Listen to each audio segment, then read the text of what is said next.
तलबा कराम, अगर आपने अभी तक क्लास 11 इंग्लिश या कुछ भी नहीं पढ़ा और आपको टेंशन है कि आपकी सप्ली आ जाएगी, तो आपने बिल्कुल ठीक वीडियो पे क्लिक किया है, क्योंकि इस वीडियो के अंदर जो आपके साथ पेपर शेयर किया जाएगा ना, उसकी तैयारी के बाद आपकी सप्ली नहीं आएगी। इतनी हम गारंटी से आपको कह रहे हैं। ये पेपर आप PDF फॉर्म में भी हासिल कर सकते हैं। डिस्क्रिप्शन में आपको लिंक मिल जाएगा, आप वहाँ से जाके इसको हासिल कर सकते हैं। ये पेपर है जी एक गेम चेंजर पेपर, जिसकी तैयारी के बाद आप पंजाब किसी भी बोर्ड से ताल्लुक़ रखते हैं ना, तो आपकी सप्ली नहीं आएगी, ये हम गारंटी दे रहे हैं। पूरा साल कुछ भी ना पढ़ा हो कोई इशू नहीं है। उसके बाद अगर आप हम इंस्टाग्राम पे फॉलो करना चाहते हैं तो आप कर सकते हैं, लुकमान इंडिया IT इसका लिंक है, और बाकी आपको इसका लिंक डिस्क्रिप्शन में भी मिल जाएगा। फिर स्टार्ट करते हैं हम अपनी वीडियो को। जी अजीज़ तलबा कराम, सबसे पहले हम अपने MCQs देखते हैं। फर्स्ट MCQ का आपके पास आंसर है A, सेकंड MCQ का आंसर है A, थर्ड MCQ का आंसर है A, फोर्थ MCQ का आंसर आपके पास C, फिफ्थ MCQ का आपके पास आंसर है A। आपने इन MCQs की अच्छी तरह तैयारी करके जानी है, क्योंकि क्या पता यहाँ से 5 to 6 MCQs पेपर में आ सकते हैं। उसके बाद नेक्स्ट MCQs इसको देखते हैं। MCQ नंबर 6 आपके पास इसका आंसर है जी C, 7 का आंसर है A, 8 का आंसर है C, 9 का आंसर है C एंड MCQ नंबर 10 का आंसर है D। उसके साथ आपको बताता चलूँ, आपने इन MCQs के आंसर को अपने लिए चेक कर लेना है कि ये आंसर ठीक भी हैं कि नहीं है। हमने काफ़ी रिसर्च के बाद ये लगाए हैं, लेकिन क्या पता हमारी भी गलती हो सकती है। ठीक है, अगर कोई गलती आपको मिलती है तो आप हमें नीचे कमेंट सेक्शन में भी बता सकते हैं।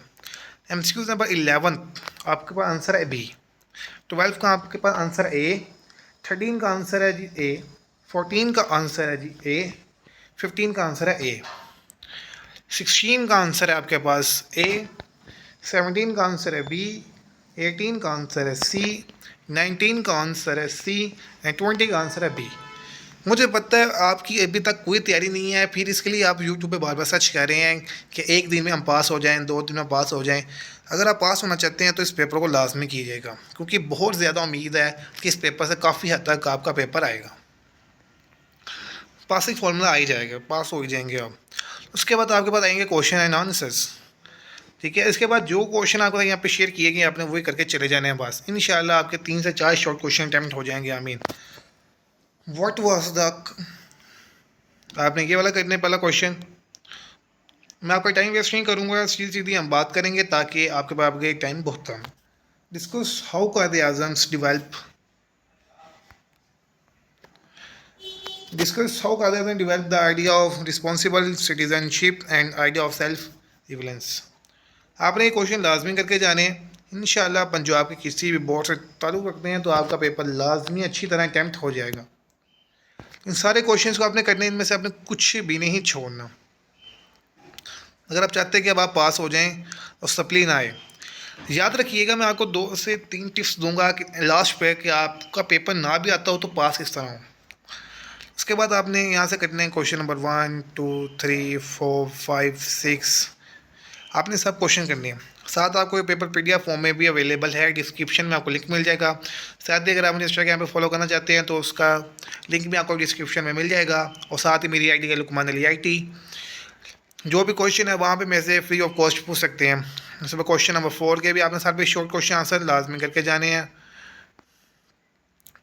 उसके बाद आपके पास आएगा लेटर और एप्लीकेशन। इन दोनों में से आपने एक चीज़ करनी है। मैं तो आपको प्रेफर करूँगा आप लेटर करें, क्योंकि लेटर का जो आपका पैटर्न होता है जिसके अंदर आप लिखते हैं एग्जामिनेशन हॉल वगैरह, इनके ही 6 नंबर होते हैं आपके पास। यानी 10 में से जो आपके पास 6 नंबर होंगे वो आपके एग्जामिनेशन हॉल, सिटी, डेट इसके होंगे। ठीक है, तो आप लेटर करेंगे। यानी अगर आपको लेटर नहीं आता लेकिन आपको पैशन आता है, यानी आपको पता है कि लेटर किस तरह लिखना है, तो आपको 6 नंबर मिल जाएंगे, गारंटी बात है। तो आप लेटर सारे ना याद करें। आप क्या पता ये लेटर बहुत ज़्यादा चांस है आपके पेपर में आने के, आपने इस लेटर को अच्छी तरह करना है। ये लेटर भी आपके पेपर में पूछा जा सकता है जो आपके साथ स्क्रीन पर शेयर किया जा रहा है, तो आपने इस लेटर को भी अच्छी तरह करना है। उसके बाद आपके पास एप्लीकेशन है फ्री कंसेशन की। उसके बाद आपके पास आती है स्टोरी। ये दो स्टोरी मैंने आपको दी है ना, आप ये 2 स्टोरी कर दें बस, इससे ज़्यादा आपने कोई स्टोरी नहीं करनी। उसके बाद आपके पास सेंटेंसा आता है। देखा जाए तो कुछ बोर्ड होंगे जिनके अंदर ये स्ट्रेंजा आपसे पेपर में पूछा जाएगा, लेकिन ज़्यादा चांसेस यही हैं कि आपके पास चेंज करके स्ट्रेंजा आएगा। उसके बाद आगे बात आते हैं पेरो वर्ड्स। पेरो वर्ड्स आपने वो करने हैं जो आपने क्लास 10th में किए थे बस। जो आप क्लास 10th में करके आ चुके हैं, आप बस वही पेरो वर्ड्स कर दें, इंशाल्लाह के 5 अटैम्प्ट हो जाएंगे। याद रखिए 33% वाला बच्चा पास है। ट्रांसलेशन आपने करनी है, और लास्ट पे आपके पास अगर आपको ट्रांसलेशन नहीं आती, ठीक है, कि आप नहीं करना चाहते, तो आप ऐसे भी कर सकते हैं। मैं तो कहूँगा अगर आपको ट्रांसलेशन करनी है आपने लाजमी, क्योंकि ट्रांसलेशन के अंदर अगर 15 नंबर की ट्रांसलेशन है ना, इसमें से आपको अपने से अगर लिख भी लेते हैं ना, क्लीन वाटर, साफ़ पानी, एग्रीकल्चर, फूड प्रोडक्शन के ज़रूरी होता है, अगर आप इस तरह भी लिख आते हैं, खुद सही लिखाते हैं, तो ज़्यादा से ज़्यादा आपको 5 नंबर मिल जाएंगे, फिर भी कम से कम भी मिल जाएंगे, गारंटी बात है भाईजान। अब मेरी एक बात याद रखिएगा, एग्जामिनर की कोशिश होती है कि हम आपको पास करें, आपको फेल ना करें। तो आपने क्या करना है, आपने पेपर खाली नहीं छोड़ना, आपने सारा का सारा पेपर अटैम्प्ट करना है। हमने पेपर खाली नहीं छोड़ना, कुछ ना कुछ तरीके से, यानी अगर आपको पेपर नहीं आता, आपने खुद खुद से खुद लिख के आना है। जैसे आपके पास ट्रांसलेशन 15 नंबर की हम नीचे लिखा है, आपके पास पंक्चुएशन आई है, पंक्चुएशन लिख के आए, आपके पास 33 नंबर वाला पास है इस पेपर के अंदर, बस 33 नंबर लेने हैं, ठीक है, जिसमें से 15 नंबर की आपके पास वो ट्रांसलेशन आ रही है, और आपके पास स्मार्ट सिलेबस है। आपने स्मार्ट प्रिपरेशन करनी है, हार्ड वर्क नहीं करना, क्योंकि हार्ड वर्क से भी सक्सेस मिलती है, लेकिन smart work plus hard work से बंदा ऊपर जाता है।